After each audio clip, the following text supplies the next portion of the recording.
మనం ఫాలో అవుతుంది సాంప్రదాయాలా లేదా మూఢనమ్మకాలా? ఈ స్టోరీ వినండి మీకే అర్థమవుతుంది. ఒకసారి ఒక స్వామీజీ ధ్యానం చేస్తూ ఉంటే, ఒక పిల్లి తన భుజాల మీద ఎక్కి ధ్యానం డిస్టర్బ్ చేస్తూ ఉంటుంది.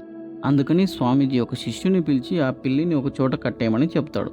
అలాగే ప్రతిరోజు స్వామీజీ ధ్యానం చేసే ముందు ఆ పిల్లిని కట్టేయమని శిష్యుడికి చెప్పేవాడు. ఈ పద్ధతి అలాగే కంటిన్యూ అయింది. ఒకరోజు స్వామీజీ చనిపోయాడు. కానీ శిష్యుడు మాత్రం ధ్యానాన్ని చేసే ముందు పిల్లిని కట్టేయాలి అనే నియమాన్ని అలాగే గుర్తుపెట్టుకొని ఫాలో అయ్యేవాడు. కానీ కొన్ని రోజుల తర్వాత ఆ పిల్లి చనిపోతుంది. కానీ ఆ శిష్యుడు మనం నియమాన్ని ఫాలో అవ్వాలని చెప్పి కొత్త పిల్లిని కొనుక్కొని వచ్చి కట్టేసి ధ్యానం చేసేవాడు.